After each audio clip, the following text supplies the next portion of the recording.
नमस्कार मित्रांनो. आपण MIDCचे जे 4 ॲक्ट आहेत त्याबद्दल माहिती पाहणार आहे आणि माझ्याकडे 150 प्लस प्रश्न आहेत.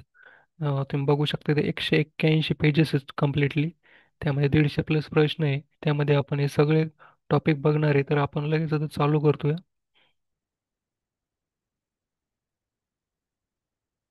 यामध्ये आपण सगळे काही माहिती पाहणार आहे, जसं की 1961 MIDC 1961चे ॲक्ट पाहणार आहे. त्यानंतर MIDC सेवक विनियम 1970 बद्दल पण माहिती आहे. त्यानंतर महाराष्ट्र लोकसेवा हक्क अधिनियम 2015, त्याचे पूर्ण ॲक्ट आहे आपल्याकडं. त्यानंतर RTI 2005, त्याचे पण कम्प्लीट टोटल 31 जेवढे ॲक्ट आहेत तर तेवढे कम्प्लीट 31. त्यानंतर याचे 30 ॲक्ट आणि याचे 69. तर असे पूर्ण ॲक्ट आपण या PDF मध्ये कव्हर करणार आहे. आणि तसंच मित्रांनो, जर तुम्ही अजूनही कोणत्या भरतीची तयारी करत असताल, सरळ सेवा किंवा अजून MPSC वगैरे, तर तुम्ही नक्कीच आपलं हे जे चॅनल आहे, टेलिग्राम चॅनल, तर हे नक्कीच जॉईन करा. याच्यावर आपण अशा चालू घडामोडीबद्दल आणि परीक्षेला विचारले जाणारे एक्झाम ओरिएंटेड जे क्वेश्चन असतात, तर त्यावर आपण पूर्णतः भर देतोय आणि त्याचे आपण क्विज घेतोय. तर त्यासाठी तुम्ही याच्यावर नक्कीच जॉईन करा. सरळ सेवा टॉपर म्हणून चॅनल आहे. सोबतच MIDC भरतीसाठी आपण बॅच स्टार्ट केली आहे. त्या बॅचमध्ये पण आपण क्विज घेतोय आणि अजून त्या व्यतिरिक्त आपण काही माहिती देतोय, तर ते पण तुम्ही जॉईन करा, तुम्हाला त्याचाही फायदा होईल. चला आपण चालू करतोय आता. पहिले आपले MIDCचे 1961च्या ॲक्टसाठी. तर मित्रांनो, तुम्ही बघू शकता 1 ते 69 जेवढे टोटल 69 ॲक्ट आहेत MIDC 1961 अधिनियमामध्ये. तर 69 पूर्ण ॲक्टचे आपण कंप्लीट टेबल घेतलेला आहे. तर त्यामध्ये आपलं जसं पहिलं ॲक्ट आहे त्याबद्दल हे सांगितलंय की हा जो कायदा आहे हा कायदा लागू झाला, कधी लागू झाला त्याबद्दल पूर्ण माहिती आहे. त्यानंतर कलम 2 मध्ये पूर्णतः व्याख्या दिलेल्या आहे, महामंडळाच्या उद्योगाच्या सगळ्या काही गोष्टीच्या व्याख्या इथं दिलेल्या आहे. आणि कलम 3 जी आहे त्यामध्ये महामंडळाची स्थापना दिलेली आहे. महामंडळ ही एक महाराष्ट्र लेवल असणार आणि ही एक स्वायत्त संस्था असणार, असं यामध्ये सांगितलेलं आहे. त्यानंतर कलम नंबर 4 यामध्ये महामंडळाची रचना. आता हे दोन जे आहेत तर थोडेसे म्हणजे काय म्हणता येईल त्याला, गुगली टाईपमध्ये होऊ शकतं विचारल्याच्या नंतर. तर महामंडळाची रचना 4 मध्ये रचना म्हणजे काय येतं तर त्यामध्ये आपण त्याला म्हणतो ना, अध्यक्ष, उपाध्यक्ष, त्यानंतर सदस्य, कर्मचारी वगैरे. तर जो काही टेबल असतो ह्या टाईपमध्ये, अध्यक्ष, त्यानंतर सदस्य, त्यानंतर त्यांच्या खाली कोण येतं, तर ह्या टाईपमध्ये जो टेबल असतो ती झाली रचना. ठीक आहे. आणि ही स्थापना आहे. दोन्हीमध्ये फरक आहे.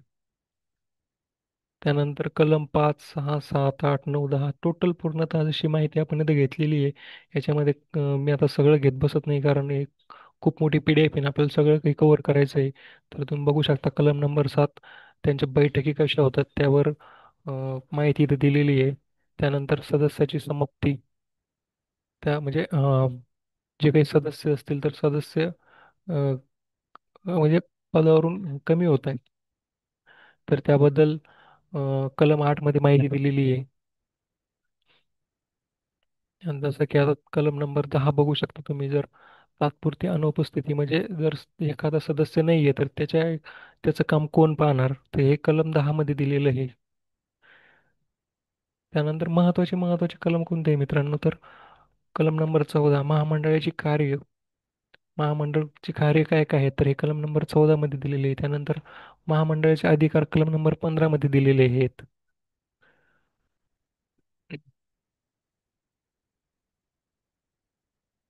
त्यानंतर जसं की आता आपण बघू शकतो कलम नंबर 20 इथं महामंडळाचा निधी. महामंडळाची निधीची तरतूद कोणत्या कलमात आहे तर कलम नंबर 20 मध्ये आहे. आणि त्यानंतर कलम नंबर 19 मध्ये मालमत्तेचा वापर. महामंडळाची जी मालमत्ता आहे तर ही मालमत्तेचा वापर कोणत्या उद्दिष्टाने करणार आहे, तर ती तरतूद कलम नंबर 19 मध्ये आहे. त्यानंतर कलम नंबर 22 मध्ये काय दिलं तर महामंडळाला कर्ज घेण्याचा अधिकार आहे. ठीक आहे, बाहेरून कर्ज घेण्याचा अधिकार आहे, दुसऱ्या बँकेकडनं वगैरे प्रायव्हेट बँकेकडनं कर्ज घेण्याचा अधिकार हा कलम नंबर 22 मध्ये आहे. आणि कलम नंबर 21 मध्ये आहे की गव्हर्नमेंट याला MIDC ला कर्ज किंवा अनुदान देईल.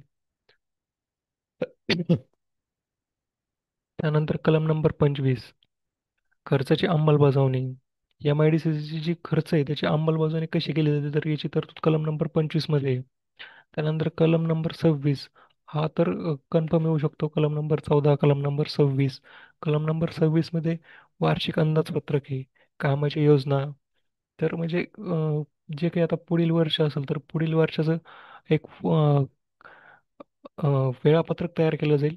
काय कोणते कोणते कामे करेल MIDC, आणि त्याचं जे वेळापत्रक आहे तर ते शासनाकडे पाठवलं जाईल. याची तरतूद कलम नंबर 26 मध्ये आहे. आणि कलम नंबर 27 मध्ये काय आहे तर जे काही मागील मागील वर्षी जो काही अर्थसंकल्प म्हणजे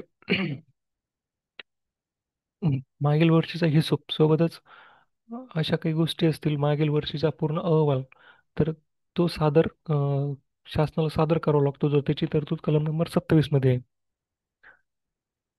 त्यानंतर कलम नंबर 29, MIDCच्या जमिनीवर सरकारी जागा कायदा लागू होतो. ही तरतूद कलम नंबर 29 मध्ये आहे. आणि भाडे नियंत्रण कायदा लागू होत नाही, MIDCच्या जागेवर कायदा लागू होत नाही, याची तरतूद 30 मध्ये आहे. त्यानंतर कलम नंबर 31 जो आहे तर तो रद्द केलेला आहे. आणि कलम नंबर 32 नुसार MIDC बळजबरीने उद्योगासाठी जमीन जी तर अधिग्रहण करू शकते. त्यानंतर कलम नंबर 33, मोबदला. म्हणजे जर MIDC जमीन घेते एखाद्याची, तर त्या जमिनीबद्दल त्याला मोबदला देण्याची तरतूद कलम नंबर 33 मध्ये.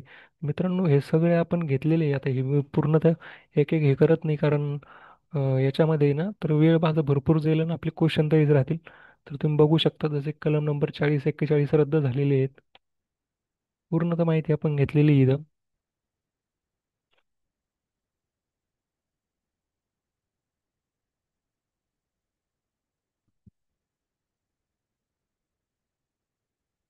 हे बघा, कलम नंबर 64, यानुसार महामंडळ स्वतःचे नियम जे आहे तर ते तयार करू शकते.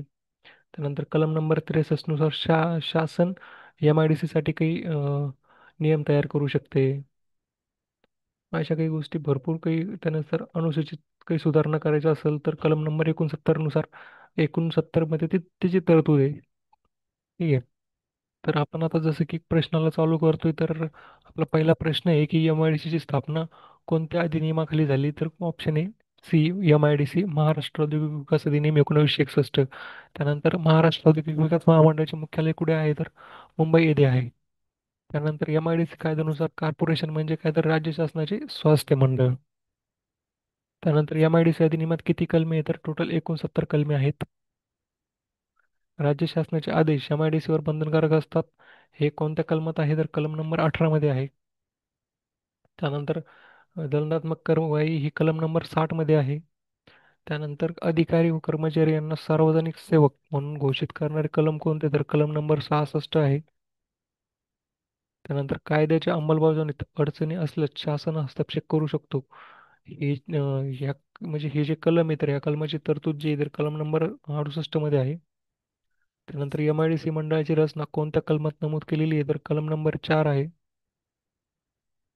राज्य शासन MIDC ला अनुदान किंवा कर्ज देण्याची तरतूद ही कलम नंबर 21 मध्ये आहे. अनधिकृत बांधकाम थांबवण्याचा MIDC ला अधिकार आहे, तर तो कलम नंबर 43 मध्ये दिलेला आहे त्याची तरतूद. जिल्हाधिकारीचे MIDC संदर्भातील विशेष अधिकार कोणत्या कलमानुसार आहे तर कलम नंबर 50. शासन MIDC संबंधित नियम बनवू शकते अशी तरतूद ही कलम नंबर 63 मध्ये आहे. अनुसूचीतील बदल करण्याचा अधिकार हा कलम नंबर 69 मध्ये आहे. वार्षिक अंदाजपत्रक व कामाची योजना तयार करण्याचे कलम नंबर 26 आहे. त्यानंतर महामंडळाचा निधी कोणत्या कलमानुसार व्यवस्थापित केला जातो तर कलम नंबर 20 मध्ये त्याची तरतूद आहे. औद्योगिक क्षेत्र जाहीर करण्याचा अधिकार हा राज्य सरकारला आहे. महामंडळाचे प्रमुख कार्य हे कलम नंबर 14 मध्ये दिलेले आहेत. राज्य शासन कर्मचारी MIDC मध्ये समाविष्ट करण्याची तरतूद ही कलम नंबर 13 मध्ये आहे. आणि MIDC चे अधिकारी व कर्मचारी यांची नियुक्तीची तरतूद ही कलम नंबर 12 मध्ये आहे. त्यानंतर एम आय डी सीची स्थापना कोणत्या कलमानुसार झाली तर कलम नंबर 3 नुसार झालेली आहे. एम आय डी सीचे सध्याचे अध्यक्ष कोण असतात? अध्यक्ष तर उद्योग मंत्री असतात आणि सध्याचे जे आपले उद्योग मंत्री आहेत उदय सामंत, तर हे एम आय डी सीचे अध्यक्ष आहेत. त्यानंतर एम आय डी सी मधील कलम 15 ही याची कार्य महामंडळाचे उद्दिष्ट व कार्य याच्याशी संबंधित आहे. त्यानंतर उद्योग क्षेत्रासाठी पाणीपुरवठ्याची जबाबदारी ही एम आय डी सीची असते, जलसंपदा विभागाची नसते. त्यानंतर एम आय डी सीने आतापर्यंत 200 प्लस जागा, 200 प्लस वसाहती विकसित केलेल्या आहेत. एम आय डी सी हा उद्योग मंत्रालय अंतर्गत येतो. एम आय डी सीचे अधिकार कशाद्वारे मर्यादित केले जातात तर शासन निर्देश आणि न्यायालयीन आदेशनुसार. एम आय डी सी अधिनियमात कोणत्या कलमानुसार नियम तयार करता येतात तर कलम 64 नुसार. एम आय डी सी अधिनियमात लागू करणाऱ्या राज्यात मुख्य कायदेतज्ञ कोण असतो तर महाधिवक्ता असतो. महाधिवक्ता कोण असतो हेही माहिती असू द्या. एम आय डी सी कडून विकसित औद्योगिक भूखंडाचे हस्तांतरण कोणत्या प्रक्रियेत होते ते तर अर्थ व मंजुरी. त्यानंतर एम आय डी सी 1961 मधील कलम 3 याच्यामध्ये कोणती गोष्ट संबंधित आहे तर महामंडळाची स्थापना. एम आय डी सी कोणत्या कायद्यानुसार सरकारी संस्था म्हणून मानली जाते तर माहितीचा अधिकार कायदा. एम आय डी सी किती टक्के जमिनीचा वापर सामाजिक पायाभूत सुविधासाठी राखून ठेवते तर 10% जमिनीचा जो वापर आहे हा सामाजिक पायाभूत सुविधांसाठी राखून ठेवते. त्यानंतर एम आय डी सी 1961 मधील कलम 2 हे याच्यामध्ये जे काही संज्ञांची व्याख्या दिलेली आहे म्हणजे एम आय डी सी बद्दल जे काही अधिकारी किंवा मंडळ वगैरे या पूर्णची व्याख्या जी आहे तर ते याच्यामध्ये दिलेले आहेत, संक्षिप्त केलेले आहे कलम नंबर 2 मध्ये. एम आय डी सीच्या अधिनियमाची अंमलबजावणी राज्य शासनाच्या अधिपत्याखाली होते. एम आय डी सी कायद्यानुसार महामंडळाचे व्यवहार तपासणारा अधिकारी हा लेखापरीक्षक असतो. एम आय डी सी कायद्यानुसार कोणती प्रक्रिया बंधनकारक आहे तर ऑप्शन नंबर सी अधिसूचना जाहीर करणे. एम आय डी सीचा पहिला औद्योगिक क्षेत्र जो आहे तर तो अंबरनाथ आहे.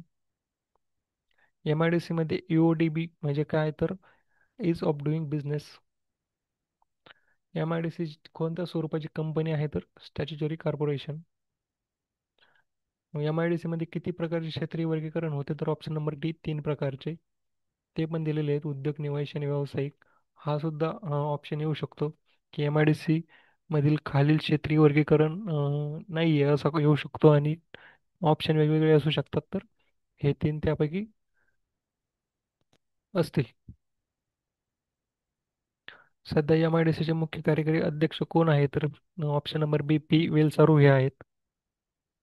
लेखा व वार्षिक अहवाल सादर करण्याची तरतूद ही कलम नंबर 27 मध्ये दिलेली आहे. जबरदस्तीने जमिनीचे जबरदस्तीने अधिग्रहण कोणत्या कलमानुसार करता येते तर कलम नंबर 32 मध्ये याची तरतूद आहे. एम आय डी सीच्या जमिनीवर भाडे नियंत्रण कायदा लागू होत नाही. बरोबर आहे तर हे याची तरतूद जी आहे तर कलम नंबर 30 मध्ये आहे. वापर न झालेल्या जमिनीबाबतची तरतूद कोणत्या कलमात आहे तर कलम नंबर 32 मध्ये आहे.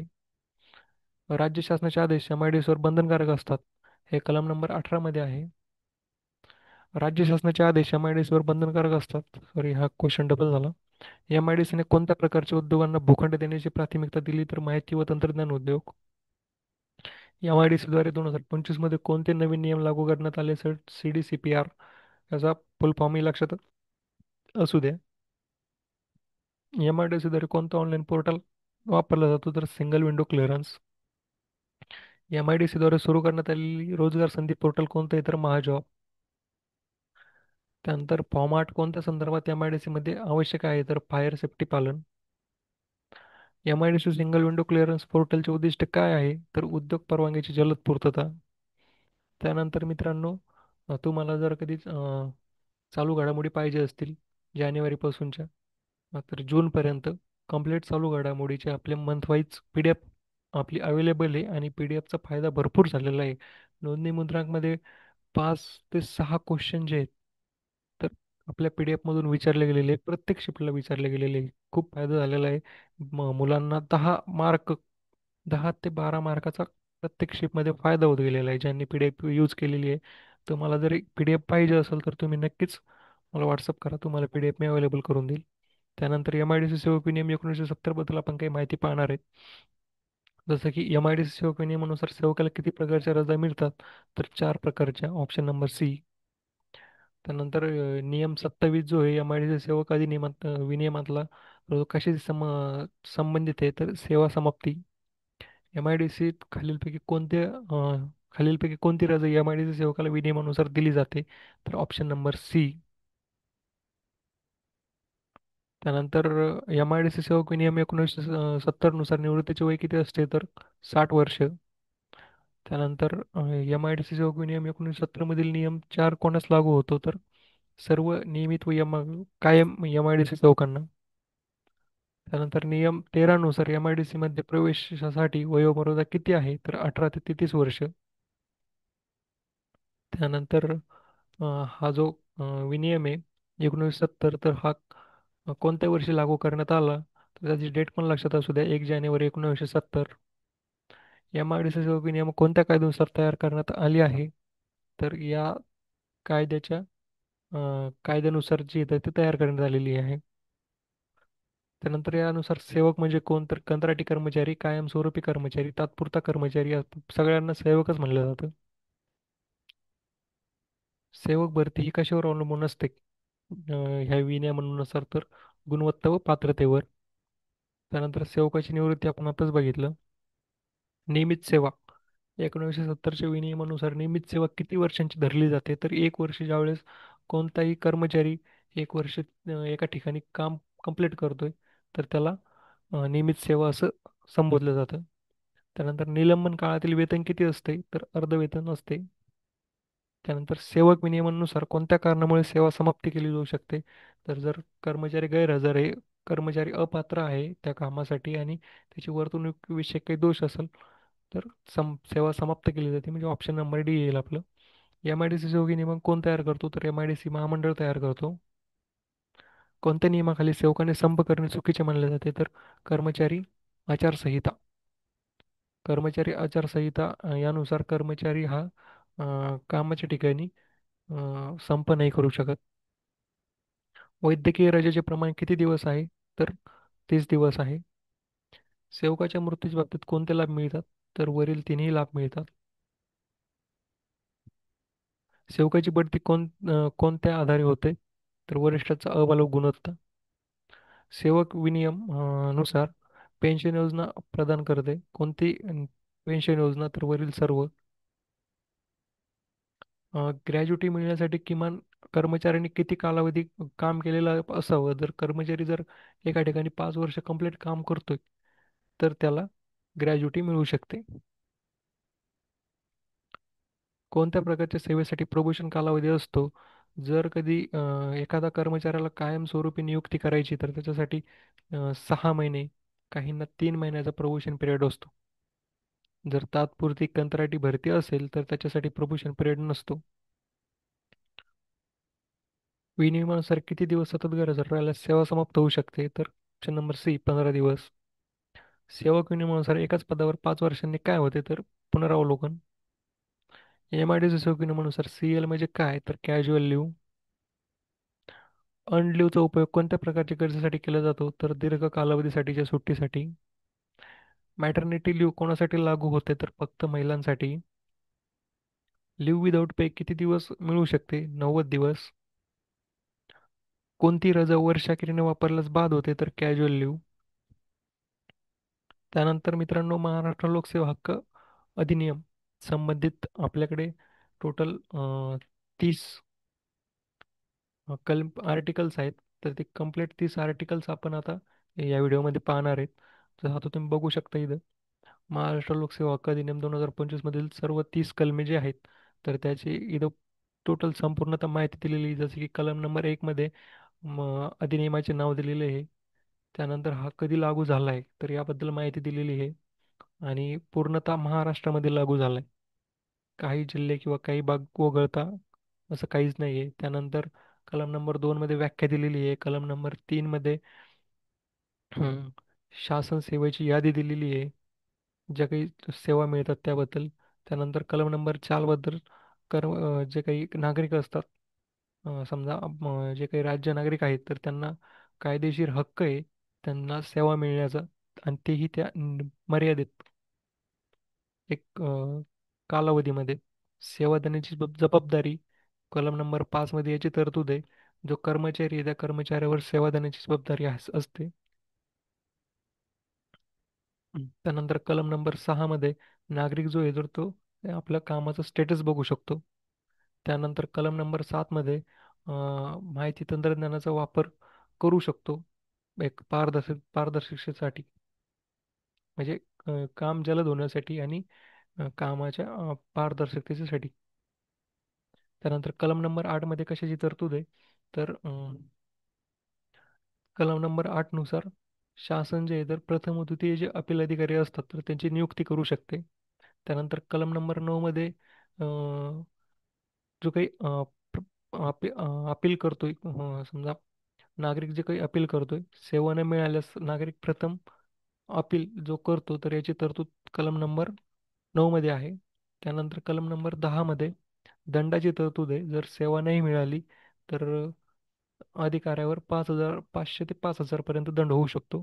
त्यानंतर कलम नंबर 11 जी आहे, त्याच्यामध्ये दंड वसुलीची तरतूद आहे.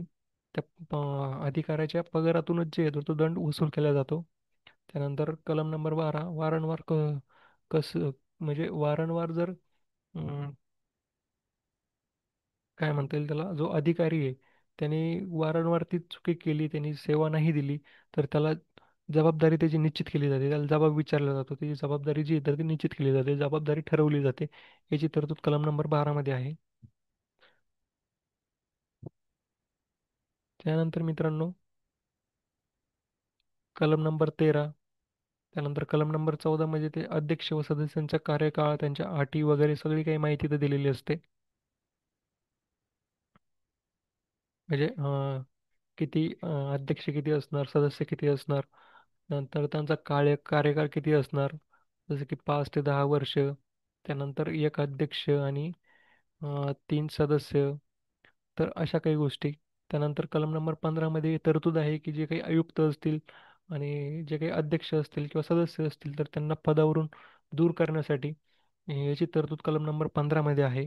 त्यानंतर कलम नंबर 16 मध्ये आयोगाचे अधिकार दिलेले आहेत. हा जो आयोग आहे त्या आयोगाचे अधिकार कलम नंबर 16 मध्ये असतील. त्यानंतर कलम नंबर 18 मध्ये तरतूद आहे की द्वितीय अपील करण्याची दुसऱ्यांदा अपील करण्यासाठी जे तरतूद आहे तर ती कलम नंबर 18 मध्ये आहे. कलम नंबर 9 मध्ये प्रथम अपील आणि कलम नंबर 18 मध्ये द्वितीय अपील. त्यानंतर कलम नंबर 19 नुसार जो आयोग आहे तर तो आयोग शासनाला राज्य शासनाला एक वार्षिक अहवाल जो आहे तो कामाचा वार्षिक अहवाल तयार करतो. त्यानंतर कलम नंबर 21 नुसार शासन जो आहे तर ह्या आयोगासाठी पूर्णतः निधी वाटप करतो. याची तरतूद पूर्णतः मित्रांनो तुम्ही पूर्णतः बघू शकता. आपण पूर्णतः टेबल दिलेला आहे कलम नंबर 30 पर्यंत, तुम्ही यामध्ये बघू शकता. कलम नंबर 28 नुसार जसं की शासन जो आहे तो काही नियम तयार करू शकतो या अधिनियमासाठी. आणि जर कधी कलम नंबर 29 आहे तर जर अंमलबजावणीमध्ये काही अडचणी असतील तर शासन हस्तक्षेप करून तो म्हणजे शासनाला हस्तक्षेप करण्याचा अधिकार आहे. आता जसं की आपण बघू शकतो मित्रांनो, अ, आता आपण क्वेश्चनला स्टार्ट करतोय. तर याचा प्रमुख उद्देश काय आहे? प्रमुख उद्देश आहे नागरिकांना वेळेत व कार्यक्षम सेवा मिळवून देण्यासाठी. त्यानंतर स्थापना कधी झाली तर 28 एप्रिल 2015.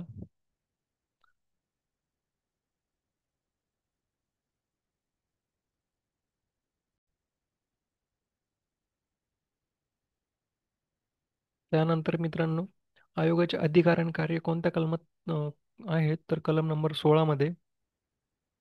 त्यानंतर अधिकारी वेळोवेळी सेवा न दिल्यास त्याला म्हणजे काय केलं जातं तर जबाबदारी त्याची निश्चित केली जाते. जर या आयोगाची रचना कशी आहे तर एक अध्यक्ष व 3 सदस्य अशी रचना आहे. त्यानंतर महाराष्ट्र लोकसेवा हक्क आयोगाचे सदस्य व अध्यक्ष यांचा कार्यकाळ कसा असतो तर 5 वर्ष किंवा 65 वय त्यांचं होऊपर्यंत. त्यानंतर महाराष्ट्र लोकसेवा हक्क अधिनियम 2015 नुसार प्रथम अपील अधिकारी नेमण्याची तरतूद ही कलम नंबर 8 मध्ये आहे. महाराष्ट्र लोकसेवा हक्क आयोगाचे अध्यक्ष किंवा सदस्यांना पदावरून दूर करण्याची तरतूद ही कलम नंबर 15 मध्ये आहे. त्यानंतर महाराष्ट्र लोकसेवा हक्क अधिनियम 2015 अंतर्गत सक्षम अधिकारी म्हणजे कोण? तर जो सेवा देण्यास जबाबदार असतो त्याला सक्षम अधिकारी म्हणलं जातं. त्यानंतर नागरिकाला सेवा मिळाली नाही तर तो प्रथम कोणाकडे अपील करू शकतो? तर प्रथम अपील अधिकारी. त्यानंतर प्रथम अपील अधिकाऱ्याने सेवा न दिल्यास नागरिक दुसऱ्या अपीलसाठी किती दिवसांच्या आत अर्ज करू शकतो? तर 60 दिवसाची मर्यादा असते. त्यानंतर नागरिक सेवा न मिळाल्यास प्रथम अपील अधिकारी किती दिवसात त्याला निर्णय द्यावा लागतो? तर 30 दिवसामध्ये. महाराष्ट्र लोकसेवा हक्क अधिनियम 2015 अंतर्गत दोषी अधिकाऱ्यावर किती रुपयाचा दंड होतो? तर 5,000. महाराष्ट्र लोकसेवा हक्क अधिनियम 2015 लागू करणारे भारतातले महाराष्ट्र हे भारतातील कितवे राज्य आहे? तर दुसरे. महाराष्ट्र लोकसेवा हक्क अधिनियम 2015 अंतर्गत सेवा या शब्दाचा अर्थ काय आहे? तर शासनाकडून नागरिकांना मिळणाऱ्या ठराविक सुविधा. या अधिनियमानुसार सेवा दिली गेली नाही तर ती काय मानली जाते? विलंबित सेवा. नागरिकाने अपील करताना कोणता पुरावा द्यावा लागतो? तर सेवा नाही मिळाल्याचा दस्तऐवज. सक्षम अधिकारी वेळेत सेवा न दिल्यास दंडाची रक्कम कुठून वसूल केली जाते? तर संबंधित अधिकाऱ्याच्या पगारातून. नागरिक सेवा न मिळाल्यास अपील किती कालावधीत करावा लागतो? तर 30 दिवसात. त्यानंतर महाराष्ट्र लोकसेवा हक्क अधिनियम 2015 अंतर्गत सेवा कालावधीचा कोण ठरवते? तर ऑप्शन नंबर सी, राज्य शासन. महाराष्ट्र लोकसेवा हक्क अधिनियम 2015 कोणत्या स्तरावरील शासनाशी संबंधित आहे? तर ऑप्शन नंबर बी, राज्य सरकार. महाराष्ट्र लोकसेवा हक्क अधिनियम 2015 अंतर्गत सेवा न मिळाल्यास नागरिक दुसऱ्या अपील अधिकाऱ्याकडे किती दिवसात अपील करू शकतो? तर 60 दिवसात. त्यानंतर महाराष्ट्र लोकसेवा हक्क अधिनियम 2015 अंतर्गत नागरिकांचा हक्क कोणत्या यंत्रणेवर आधारित आहे? तर यम सेवा पोर्टल. त्यानंतर खालीलपैकी कोणती सेवा महाराष्ट्र लोकसेवा हक्क अधिनियमाच्या सेवा यादीत समाविष्ट नाही? तर उत्पन्नाचा दाखला ही जी सेवा आहे तर त्या सेवा यादीत समाविष्ट आहे. त्यानंतर ह्या अधिनियमाअंतर्गत नागरिक कोणता अधिकार प्राप्त करतो? तर वेळेत सेवा मिळण्याचा हक्क नागरिकाला प्राप्त होतो. अपील निर्णयात दंड ठरवण्याचा अधिकार कोणाकडे आहे? तर अपील अधिकारी. आणि ज्यावेळेस हा अधिनियमाची स्थापना झाली होती तर त्यावेळेचे पहिले मुख्य आयुक्त हे स्वाधीन क्षत्रिय हे होते. आणि सध्याचे 2025चे जे मुख्य आयुक्त आहेत तर ते मनुकुमार श्रीवास्तव हे आहेत. त्यांची नियुक्ती ही 4 मे 2023 पासून झालेली आहे. त्यानंतर याचं मुख्यालय जे आहे तर मुंबई येथे आहे. त्यानंतर या अधिनियमामध्ये माहिती तंत्रज्ञानाचा जो वापर केला जातो तर याची जी तरतूद आहे ही कलम नंबर 7 मध्ये दिलेली आहे. आणि या अधिनियमामध्ये एकूण 30 कलम आहेत. त्यानंतर या आयोगाचे अधिकार कार्य हे कलम नंबर 16 मध्ये आहे याची तरतूद. त्यानंतर कलम नंबर 13 ही आयोगाची स्थापना व सदस्य रचना याच्या संबंधित आहे. त्यानंतर आपण RTI 2005 संबंधित काही माहिती पाहणार आहे. जसं की RTI हा 12 ऑक्टोबर 2005 ला पूर्ण देशामध्ये लागू झाला, जम्मू आणि काश्मीर वगळता. त्यानंतर RTI कलम 6 नुसार नागरिकांनी माहिती मिळवण्यासाठी कोणाकडे अर्ज करावा? तर केंद्रीय माहिती अधिकारी किंवा राज्य माहिती अधिकारी. त्यानंतर RTI कायद्यातील कलम 7 नुसार माहिती अधिकारी अर्ज प्राप्त झाल्यानंतर किती कालावधीत माहिती द्यावी लागते? तर 30 दिवसात. जर RTI कायद्यानुसार एखादी माहिती जीवन व मृत्यूशी संबंधित असेल तर ती माहिती किती वेळेत पुरवली जाते? तर 48 तासामध्ये. कलम 8 नुसार असं सांगितलं जातं की कलम 8 नुसार खालीलपैकी कोणती माहिती देणे वज्र आहे? तर सरकारी योजनेची यादी आपण देऊ शकतो, प्रशासकीय खर्चाचा तपशील आपण देऊ शकतो, वैयक्तिक माहिती ज्याचा सार्वजनिक हिताशी संबंध नाही तशी माहिती आपण नाही देऊ शकत. तर हे याची तरतुदी कलम नंबर 8 नुसार आहे. सार्वजनिक आरोग्यविषयक आकडेवारी.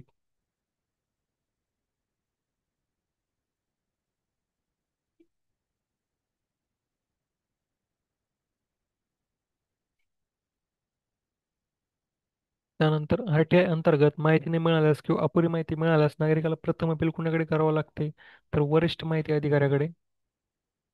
त्यानंतर आर-टी-आय अधिनियमाच्या अंतर्गत राज्य माहिती आयोगाची रचना कशी असते, तर त्यामध्ये एक मुख्य माहिती आयुक्त व 10 माहिती आयुक्त असतात.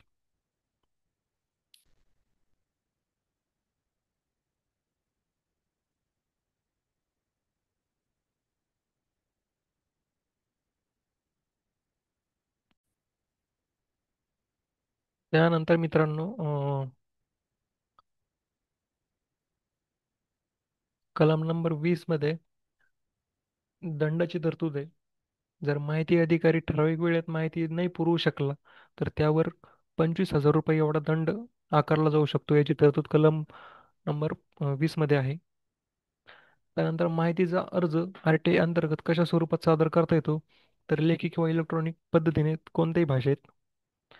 त्यानंतर केंद्रीय माहिती आयोगाची स्थापना ही कलम नंबर 12 मध्ये दिलेली आहे. कलम नंबर 12 मध्ये केंद्रीय माहिती आयोगाच्या स्थापनेची तरतूद आहे. त्यानंतर कलम नंबर 13 मध्ये मुख्य माहिती आयुक्त आणि माहिती आयुक्त यांचा कार्यकाळ किती वर्षाचा असू शकतो, तर 3 वर्ष किंवा त्यांचे वय 65 वर्ष होऊपर्यंत. त्यानंतर माहिती अधिकारी नागरिकाकडे विनाकारण माहिती न दिल्यास किंवा अपूर्ण माहिती दिल्यास कलम नंबर 20 अंतर्गत कोणत्या स्वरूपाचा दंड आकारला जाऊ शकतो, तर प्रतिदिन 250 रुपये किंवा 25,000 रुपये इतका दंड. त्यानंतर आर-टी-आय कायद्यानुसार सार्वजनिक प्राधिकरण या संज्ञेचा समावेश कोणत्या संस्थांमध्ये होतो, तर सरकारतर्फे नियंत्रित मालकी किंवा सरकारकडून निधीप्राप्त संस्था, अशा ज्या संस्था आहेत तर याचा सार्वजनिक प्राधिकरण म्हणून समावेश होतो. त्यानंतर आर-टी-आय 2005 अंतर्गत नागरिकाची दुसऱ्या टप्प्यात अपील करण्याची प्रक्रिया कोणत्या कलमानुसार आहे, तर कलम नंबर 19 मध्ये दुसऱ्या अपीलची तरतूद दिलेली आहे. त्यानंतर राज्य माहिती आयोगाची स्थापना ही कलम नंबर 15 मध्ये होते.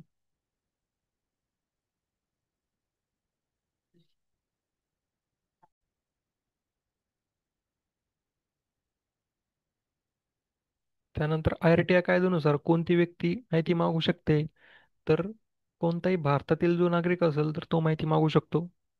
त्यानंतर आर-टी-आय कायद्यानुसार माहिती दिली जाणार नाही अशी कोणती बाब मूलभूत अधिकार आहे, तर सार्वजनिक आरोग्य संबंधित माहिती. आर-टी-आय अधिनियमानुसार माहितीचा अर्ज करण्यासाठी किती फी आकारली जाते, तर 10 रुपये एवढी फी जी आहे तर ती आकारली जाते. त्यानंतर आर-टी-आय कायद्यानुसार माहितीचा अर्ज नोंदवताना अर्जदाराला माहिती मागण्याचे कारण नमूद करणे आवश्यक आहे, तर कारण नमूद करणे आवश्यक नाही. आर-टी-आय कायद्यानुसार माहिती आयुक्तांची निवड कोण करते, तर पंतप्रधान, विरोधी पक्षनेते व एक मंत्री यांच्या समितीमार्फत निवड केली जाते. आर-टी-आय कायद्याच्या कलम 24 नुसार कोणत्या प्रकारच्या संस्थांना आर-टी-आयचा अपवाद आहे, तर गुप्तचर संस्था व सुरक्षा यंत्रणा. आर-टी-आय अंतर्गत माहिती मिळवणाऱ्या व्यक्तीस कोणती ओळख आवश्यक आहे, तर कोणती ओळख देणे बंधनकारक नाहीये. त्यानंतर कलम एक आर-टी-आयचा कलम 1 मध्ये कशाची तरतूद आहे, तर आर-टी-आय हा भारताच्या सगळ्या क्षेत्रामध्ये लागू झाला होता, फक्त जम्मू आणि काश्मीर वगळून. जम्मू आणि काश्मीरमध्ये 2019 ला जो आहे तर तो लागू झालाय. कलम 17 नुसार कलम 17ची जी तरतूद आहे, तर कलम 17 मध्ये काय दिलेलं आहे, तर माहिती आयुक्त किंवा माहिती आयुक्त किंवा मुख्य माहिती आयुक्त यांना त्यांच्या पदावरून कमी केलं जातं, त्यांना पदावरून हटवलं जातं. तर हे कसं हटवलं जातं, तर संसदमध्ये याचा ठरवलं जातं, तो मंजूर केला जातो आणि राष्ट्रपतीच्या आदेशाने यांना हटवलं जातं. त्यानंतर आर-टी-आय 2005 नुसार कोणत्या प्रकरणात अपील करताना फी आकारली जात नाही, तर अर्जदार जर below poverty line BPL card धारक असेल तर त्याला फी जी तर ती आकारली जात नाही. आर-टी-आय कायद्याअंतर्गत केंद्रीय माहिती आयुक्त म्हणून सध्याचे अधिकारी कोण आहेत, मुख्य माहिती आयुक्त तर हिरालाल समरिया हे आहेत. त्यानंतर राज्य माहिती आयुक्त कोण आहेत, तर राहुल पांडे हे आहेत. हिरालाल समरिया यांची नियुक्ती नोव्हेंबर 2023 मध्ये झाली होती आणि राहुल पांडे यांची नियुक्ती एप्रिल 2025 मध्ये झाली होती. तर RTI 2005 मध्ये एकूण 6 चॅप्टर आहेत. त्यानंतर एकूण 2 अनुसूच्या आहेत आणि एकूण 31 76 ते कलमे आहेत.